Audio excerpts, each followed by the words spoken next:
Good morning. It's early. It's about 4. It's a little after 4 a.m. I've been up for a little while. Kind of woke up a little hungry this morning, though I really didn't want to eat. So I'm just having coffee, my usual. Put a little more fat in it today. I've been a little constipated, and I know that when I don't eat enough fat that I get that way. I also woke up, like I said, a little hungry, and I didn't eat a whole lot yesterday. So, yeah, I thought I'd get a little bit more energy in first thing this morning. So I've been kind of thinking about this whole thing, this realization that I did come to quite some time ago, though, just like with anything, you don't want to admit it. Kind of where all this started. And so I was just kind of looking around in my social media group. So I'm in a group for people with reactive hypoglycemia. And a girl got on there and she shared her story about having post-bariatric reactive hypoglycemia. Similar story, but different. And it had me thinking, like, when did this all start? And I think a lot of it started probably about maybe 5 or 6 years after I started having episodes of reactive hypoglycemia, and kind of the period that I called my aha moment. I had posted about that a while back, where I figured out that there was a connection between diet and, controlling the symptoms. And I know you can hear my dog in the background. She's still sleeping. Like, everybody in the house is still sleeping. I wish I could make her stop snoring, but I can't. Anyway, so just kind of thinking, yeah, that's probably about when it started for me. That was kind of the beginning. I'm not saying it's a bad thing. It wasn't. No, it was actually a great thing. Like, I've made so many very positive changes in my life because of that. And but that's really, I think that's where the obsession started to come into play. Like, I've always had this obsessive compulsive type of behavior around other things. I always feel like I have to control the situation, kind of control the chaos,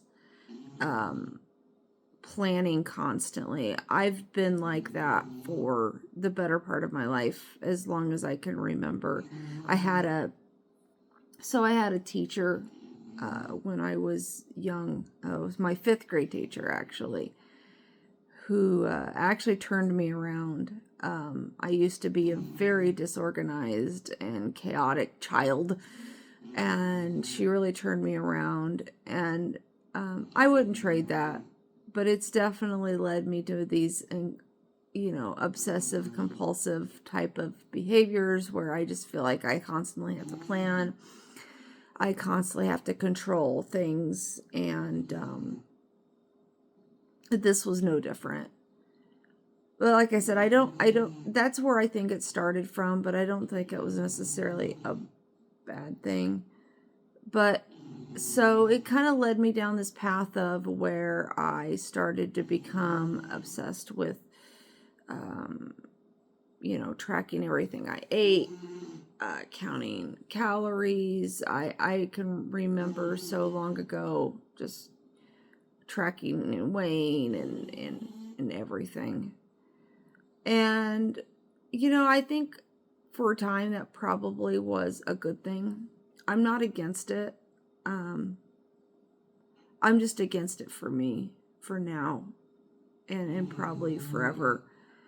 I need to just, I know intuitively kind of what I need to eat, what makes me feel the very best. I've after all these years, I have figured that out. So why am I still being obsessive about using these trackers? I don't know. So yeah. Is it a full-blown eating disorder? I don't know.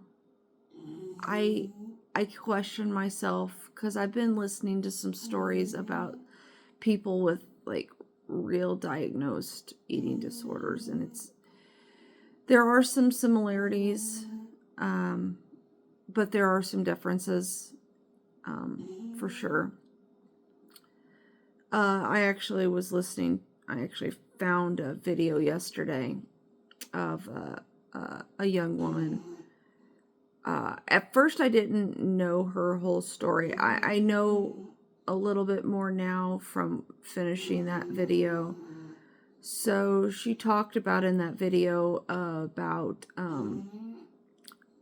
the obsessive tracking, the constant food noise, and just trying to overcome that, and the constant need to plan, and the being the perfectionist. And the video really spoke to me because that's me. That's what I'm dealing with. Now it turns out I guess she had anorexia at one point, and that was probably one of the reasons why she was obsessive with tracking and stuff. It's not an easy thing to overcome, especially if you've been doing it for a really long time. Just like with anything, it's habitual. The other difficult thing is because if you've been doing it for so long, you can look at a portion of food, or you can look at something, even if it doesn't come in a package or anything, because pretty much everything I eat isn't in a package. But because I've been tracking for so long, I could tell you how many calories, protein, fat, everything that's in like an egg. Or, in about how much is in, say, a 4-ounce serving of beef. Depending on the cut, I can get pretty close. And I'm even really good at like recognizing what a portion size looks like. So you don't turn that off. That's never going to go away. Though she does talk about some ideas of how to navigate that. So I'm going to try those things for myself as I kind of move towards what I want to call more of intuitive eating, just listening to my hunger signals, listening to my body cues. Like I was telling you, I noticed that I was a little not okay, constipated, yeah, a little bit, but not too badly, but it just felt like this morning I needed a little bit more fat. Like I feel like I've probably been eating a little leaner than normal, and just I felt like I needed it this morning. So those sorts of things. But yeah, so I think that's kind of where it all started. Like I said, I don't think that's necessarily a bad thing. It's led to a lot of good habits. Chocolate on my face. It's led to a lot of good habits. So it's been mostly positive, but it's definitely something I recognize that could be an issue. So, one day at a time. But I really wanted to get on here and talk about that because it was just something that I was thinking about. Anyway, I appreciate anybody that listened to the very end. I know that my last few videos have been kind of rambly. I do this for other people, but I also really mostly do this for me, to kind of just put my thoughts out there and help me organize it all, organize the chaos that is the inside of my brain. So anyway, I hope you guys are all doing well, and I hope you have a great day. I'll talk to you later.